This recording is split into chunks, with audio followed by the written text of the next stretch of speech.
Ada ini Miss. Ada surat. Ada suratnya. Izin kemana? PP. Oh, surat TS.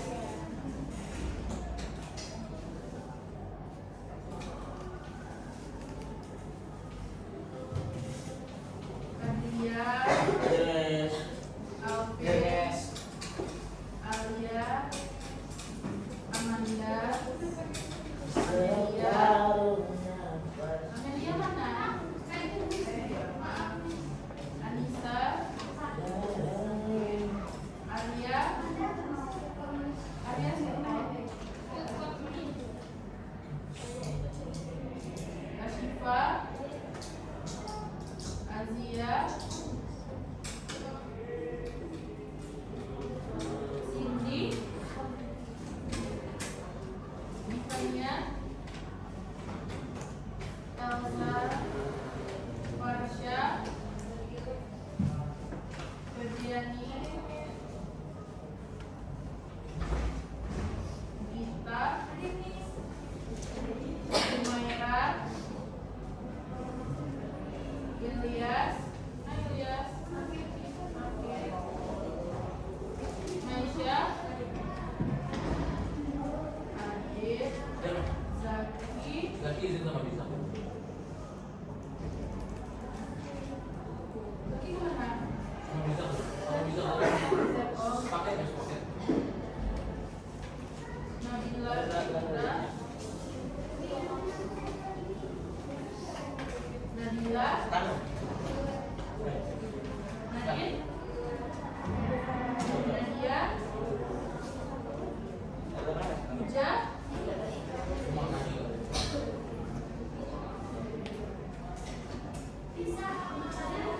Putih, Sofia, Sueb, Sherin, Stefani,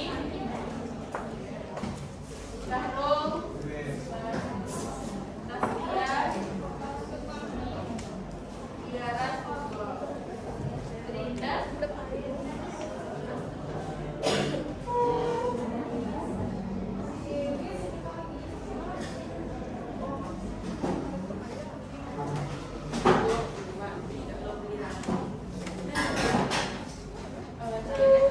dan sepertinya jam terakhir ini sudah mulai mengantuk dan malas. Silakan berdiri semuanya dulu. Berdiri aja, kita nyanyi biar semangat. Indonesia. Masa Indonesia Raya nyanyinya dulu? Berdiri semuanya. Happy birthday to you. Nah, dari nanti terpaksa itu semuanya fake wajahnya tuh. Berdiri semuanya. Ada penyidik dan semangat. Berdirilah. Miss aja tuh kan hari semangat dari pagi Miss ngajar nggak bisa habis suara Miss. Oke, kali ini Miss. Ganteng. Saya sudah tua. Berdirilah suka. Biar semangat kita nyanyinya suara-suara bergembira ya. Biar gembira kita semuanya.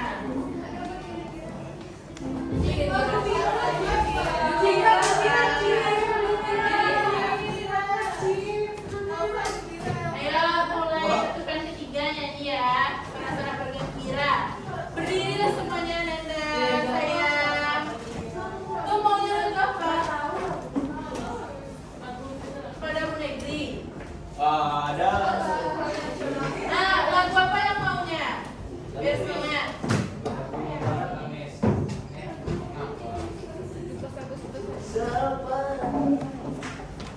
Dan suara-suara bergembira aja. Masa nggak hafal? Nggak hafal. Baru napasku. Soalan tapi. Salah ini. Allah. Ya, boleh.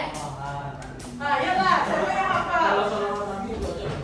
Biar Nanti mengajar semuanya. Biar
kemerdekaan.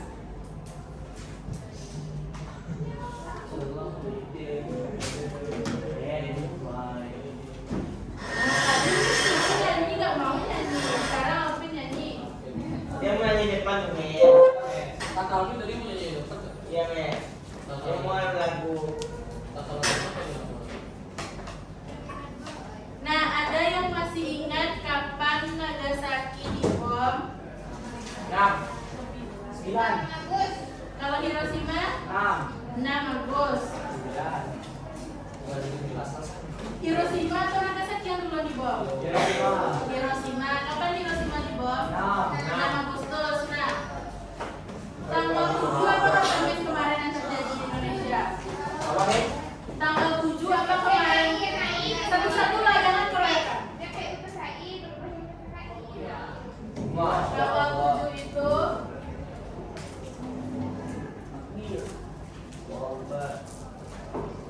perubahan BPUPK menjadi PPKI.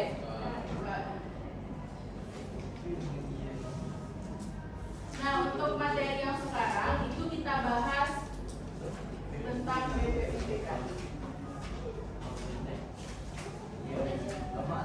Kenapa penting kita bahas BPUPKI? Nanti Anda akan tahu setelah kita pelajari. Nah, kapan BPUPKI ini dibentuk? Tanggal berapa? 1 Maret 1945. Nah, BPUPKI ini itu atas dasar apa dia dibentuk? Untuk menarik simpati rakyat Indonesia. Ya, salah satunya untuk menarik simpati rakyat Indonesia dan merealisasikan apa?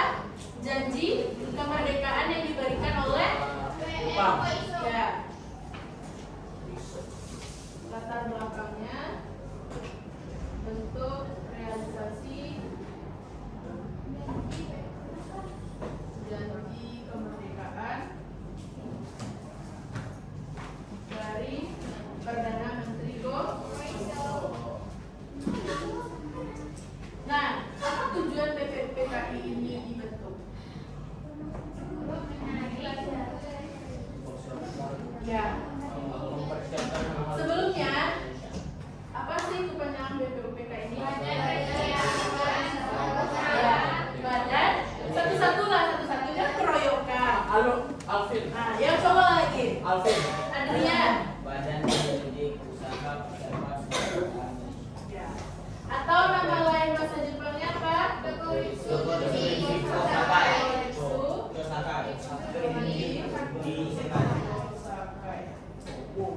Nah, tujuannya apa tadi? Siapa yang berani? Dan di depan lagi ya. Nah, Alvin mau. Alvin tujuan lagi juga. Ya, untuk mempelajari dan menyelidiki tentang persiapan untuk kemerdekaan Indonesia.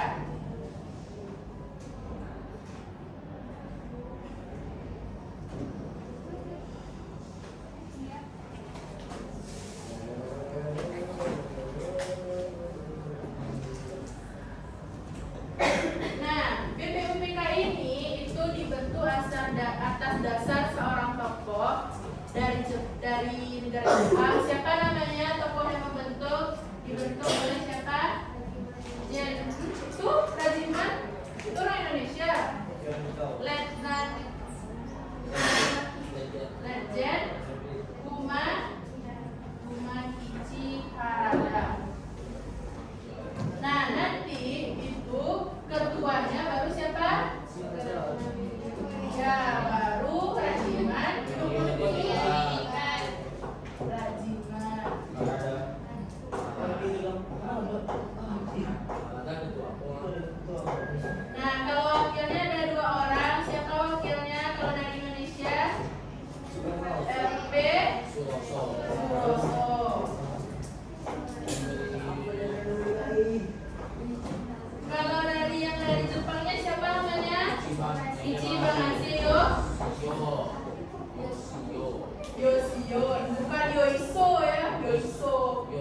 Yosius. Itu betul, Mas. Cici, ya betul. Yosius. Nah, anggotanya berapa orang BPUPK ini? Ada 6. Suroso FSW 67 orang Indonesia. Tambah 7 orang Jepang. Nah, BPUPK ini setelah diberi izin yang dibentuk oleh Jepang, itu dia mempunyai agenda. Nah, dia mempunyai 2 agenda, yaitu tergolong menjadi 2 nanti. Agenda BPUPK. Yang pertama itu ada sidang pertama, bukan sidang pertama BPUPK ini. Ya, 29 Mei sampai 1 Juni 1945. Nah, apa agenda dari sidang pertama ini? Membahas tentang dasar negara. Nah, dasar negara ini pada saat sidang itu ada 3 tokoh yang paling terkenal yang merumuskan dasar negara. Itu udah kalian pelajari nggak sih dari SD? Nah, siapa aja tokoh yang pertama? Yang pertama ini Muhammad Yamin. Yang kedua ada Dr. Soekarno. Yang ketiga ada Insinyur Soekarno. Nah, yang nanti dasar negara kita itu diambil dari pemikiran Soekarno yang nama Pancasila. Apa itu Pancasila? 5 dasar. Lima sila dasar. Nah, sebelum ditetapkan dasar negara ini pada saat sidang BPUPKI yang pertama, ketua BPUPKI ini Sirajiman, dia membentuk sebuah panitia kecil. Ya, panitia 9. Nah, di luar sidang dia membentuk panitia 9. Untuk tentang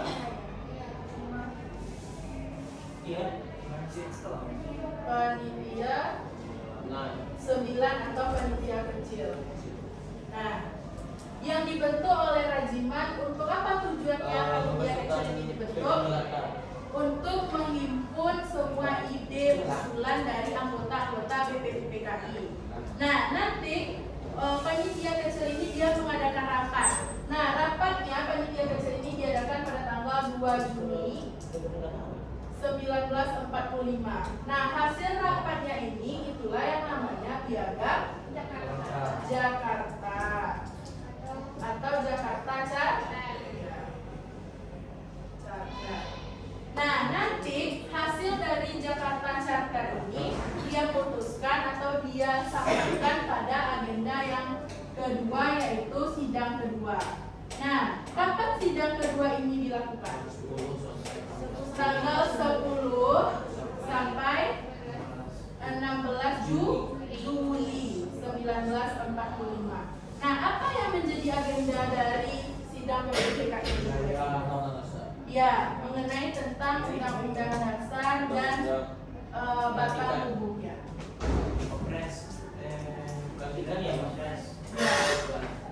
Nanti itu yang Piagam Jakarta ini disampaikan pada sidang kedua. Maka disahkanlah nanti bahwasannya Pancasila sebagai dasar negara.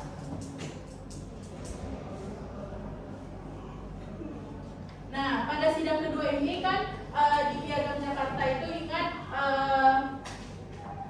apa namanya itu sila yang pertama. Apa sila yang pertama yang diganti menjadi ketuhanan sebelumnya apa? Kewajiban sesuai dengan nih, coba lihat. Ini yang diganti.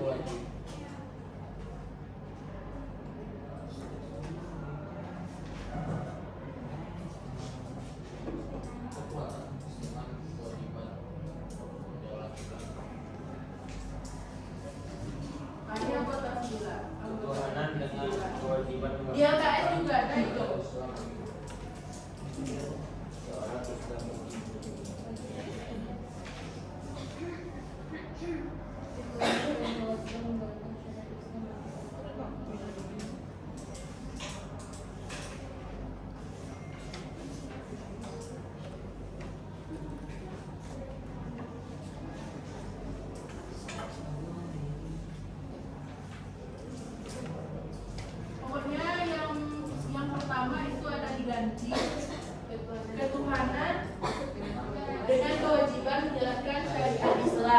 diganti menjadi ketuhanan yang Maha Esa. Nah, kenapa dia diganti? Satu-satu lah, jangan Alvin, lah. Miss. Alvin, bisa, Miss. Alvin bisa. Ya bisa. Ya, nah, kenapa? Kan Piagam Jakarta tadi memiliki 5 dasar. Yang pertama itu apa tadi? Ketuhanan, menjalankan wajiban sesuai syariat Islam. Nah, kenapa dia diganti menjadi ketuhanan yang Maha Esa dan menjadi Pancasila? Karena tidak semua orang Indonesia itu yang beragama Islam.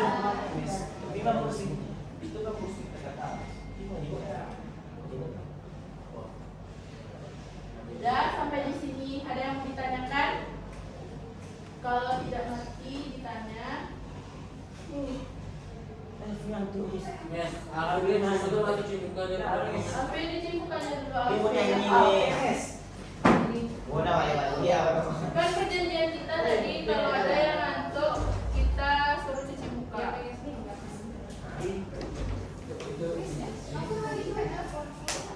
RP Suroso itu dia wakil. RP ya Suro ini. PM Koiso. Perdana Menteri. Nah, dia kan yang memberikan janji kemerdekaan kepada Indonesia. Ingat minggu lalu kapan PM Koiso ini dia memberikan janji kemerdekaan? Ingat catatannya kan udah kemarin tuh. Ada kan?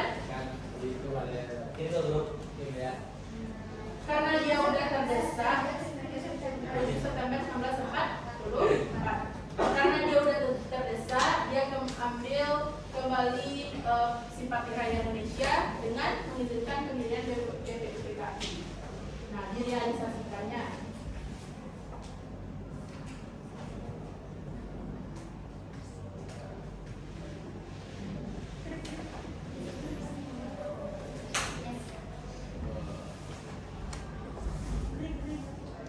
Ada yang tidak paham?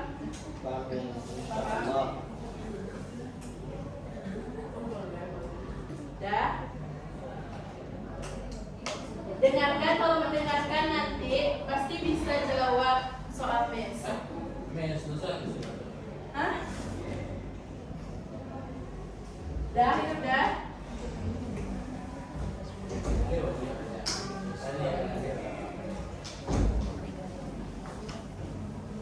Nah, setelah BPUPKI selesai, kan diganti namanya menjadi PPKI. Nah, PPKI ini itu disetujui oleh Jenderal Terauchi untuk diganti namanya. Jadi PPKI. Siapa ketuanya PPKI?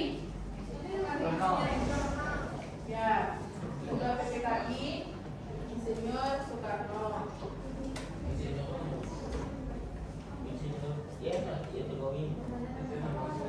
Kalau wakil siapa? Muhammad Hatta. Nah, sekarang kita untuk pertemuan saat sekarang ini kita hanya perlu tahu siapa ketua dan tokohnya. Kenapa? Karena semua aktivitas PPKI ini itu dilaksanakan setelah kemerdekaan. Oke? Nanti paham itu.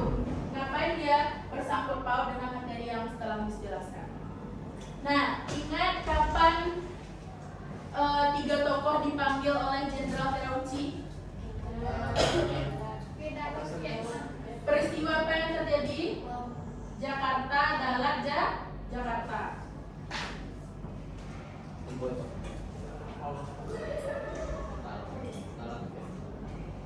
Nah, kapan 3 tokoh dipanggil ke Dalat ini?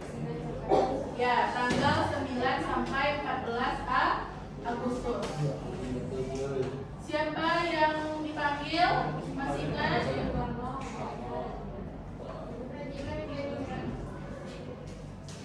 Soekarno Hatta dan Suman.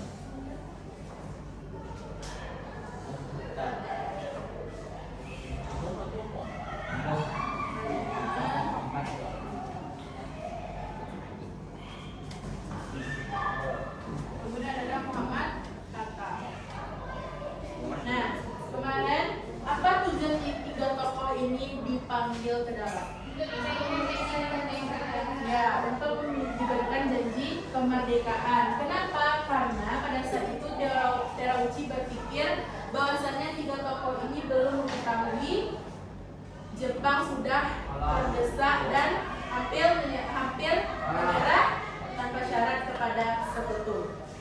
Nah, setelah dia menemui Jenderal Terauchi ini, pada saat ini posisi Soekarno sudah menjadi seorang ketua PPKI dan Hatta sebagai wakilnya. Oke, paham?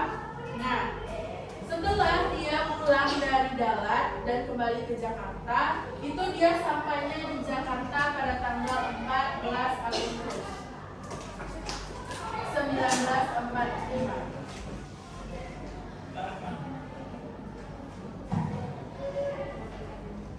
Sampai di Jakarta. Nah, di sini mungkin Miss bercerita sedikit. Nah, sampai dia di Jakarta di bandara di Kebayoran, dia langsung dijemput oleh golongan muda.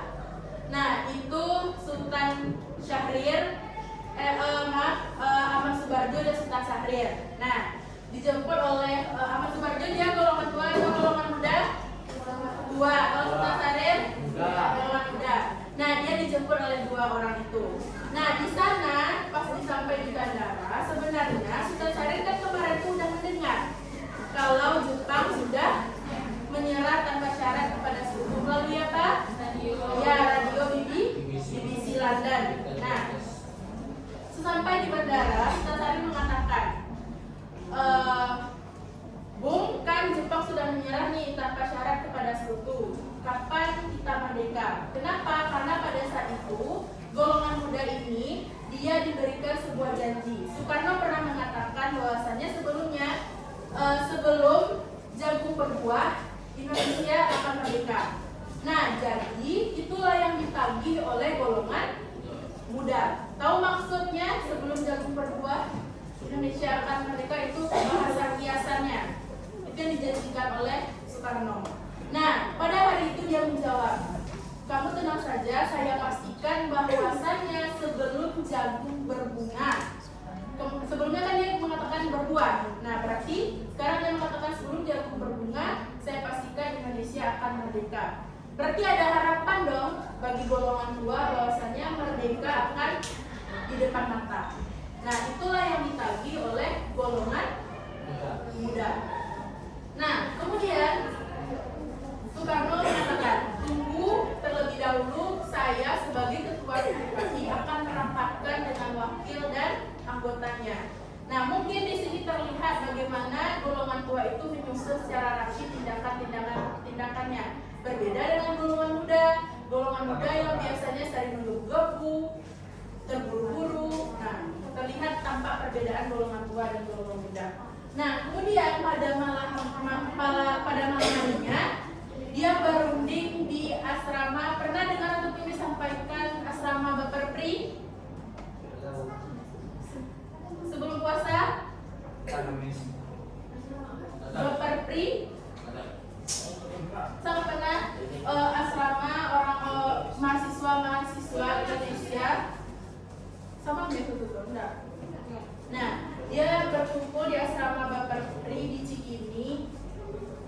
Nah, di situ dia merundingkan gimana caranya agar melobi golongan tua ini untuk mempercepat kemerdekaan. Nah, pada malam hari itu datanglah Wikana ke rumah Soekarno.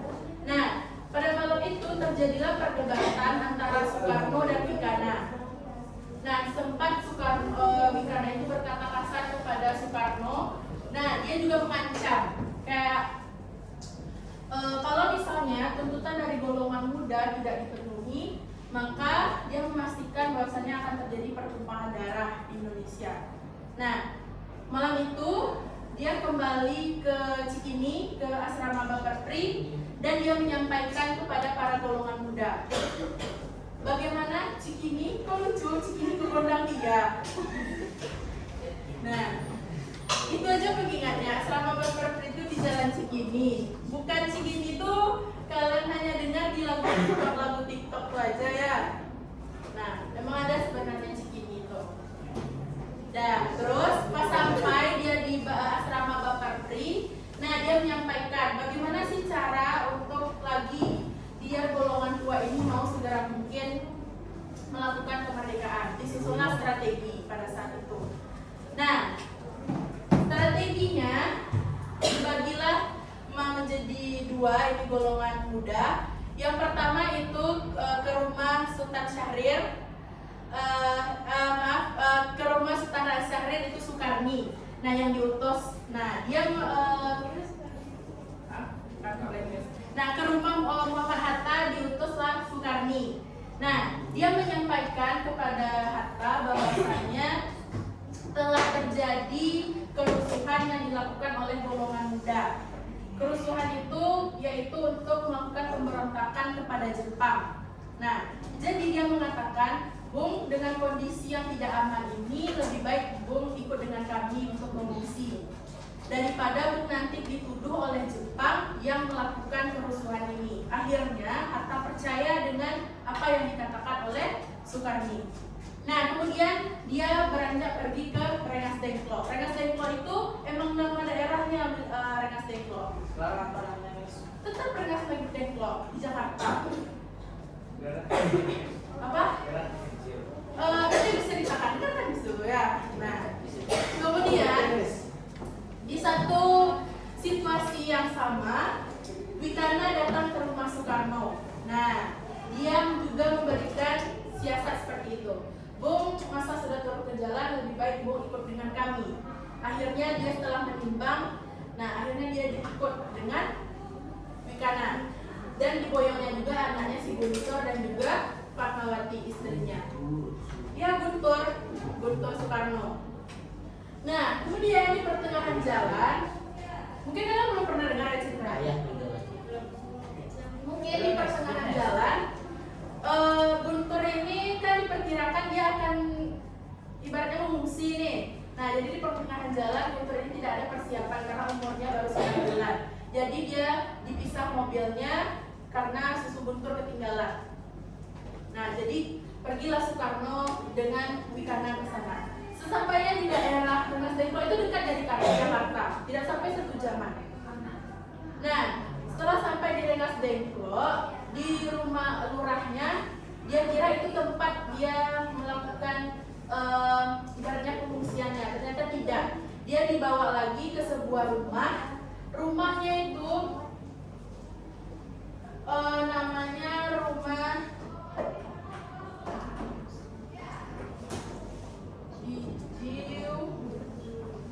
Yesong. Ini adalah rumah seorang saudagar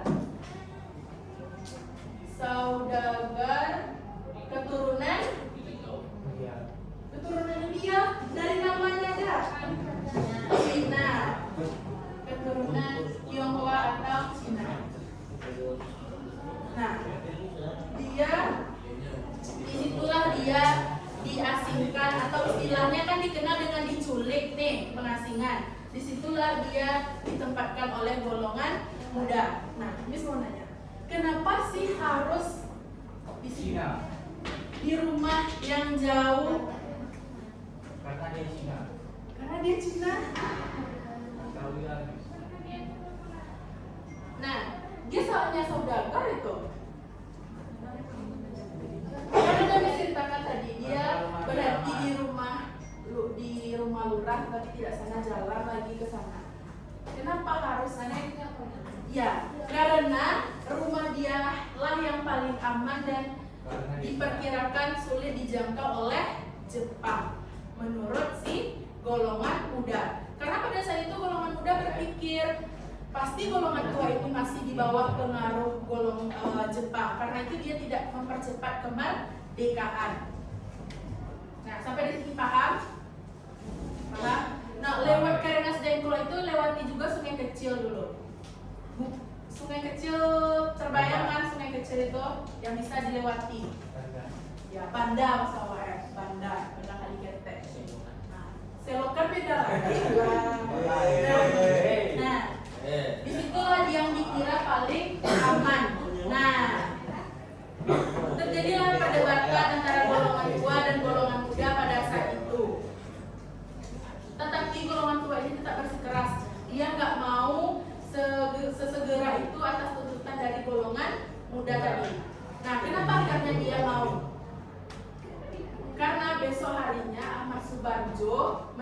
menelpon kepada Wikana. Kenapa dia bisa menelpon?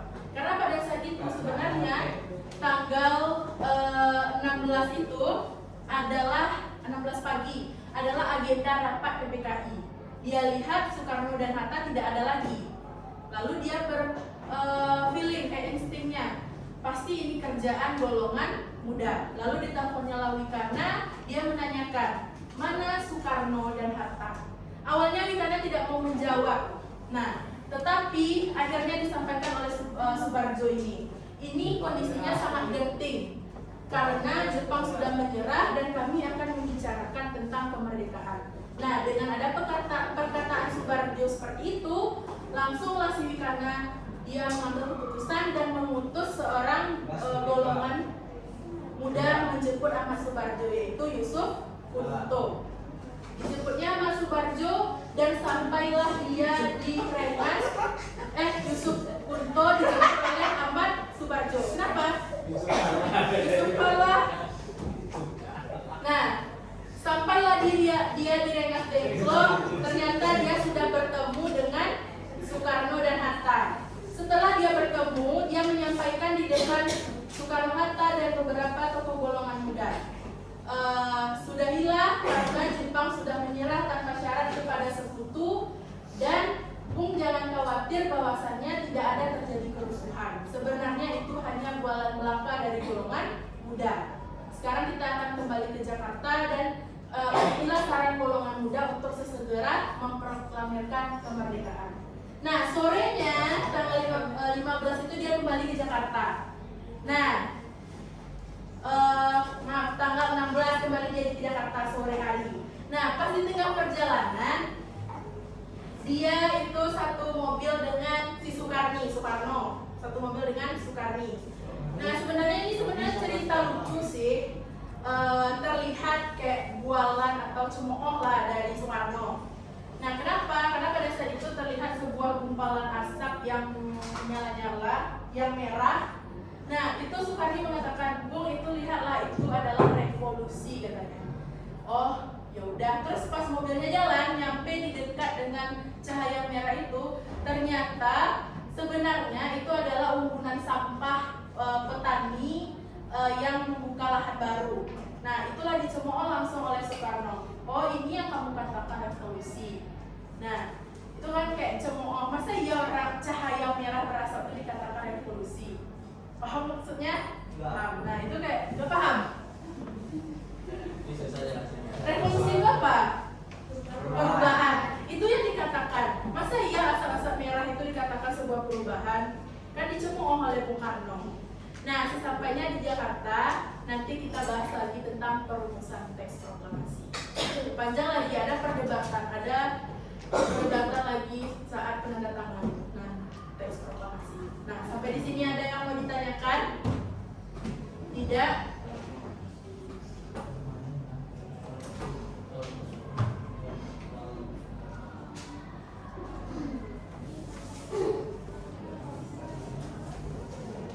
Nah, coba lihat. Nah, kayak inilah rumah di Jisau itu yang udah diperbarui.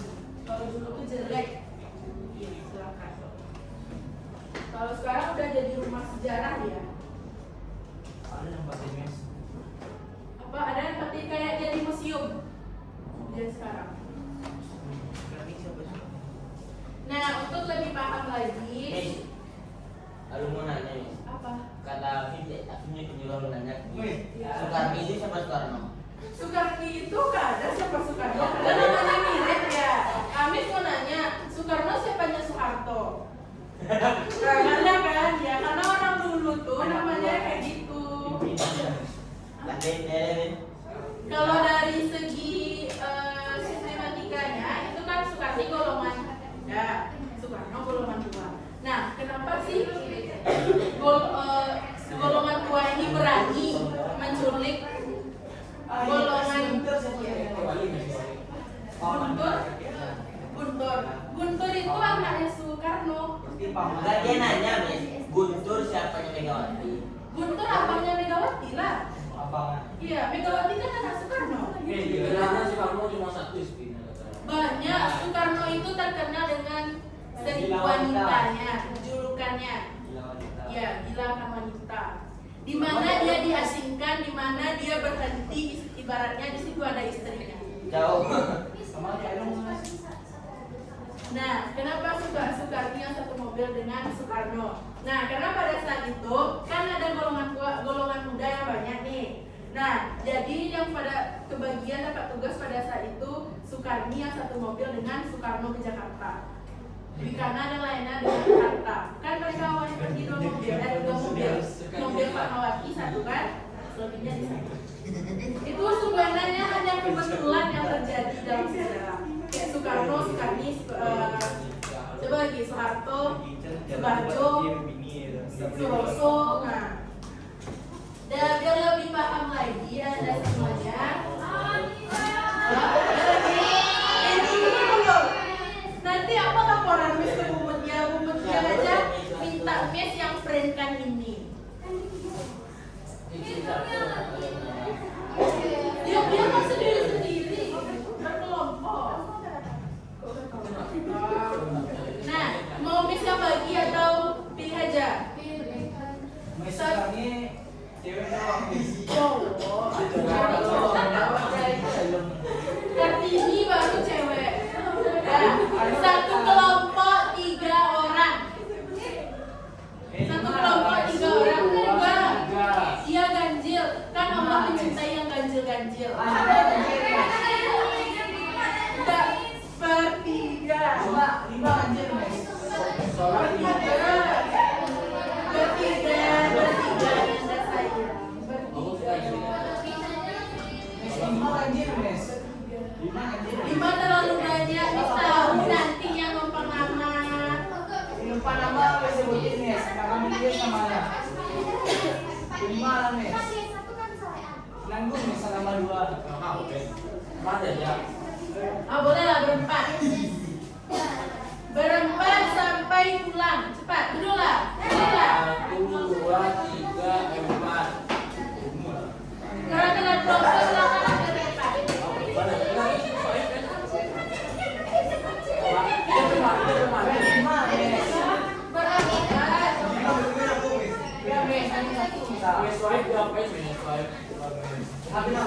Sueb gabung aja lah ke temannya yang cewek, gak apa-apa. Gak mau Sueb. Kami sudah kawan, Mas. Gak apa-apa, gabung aja.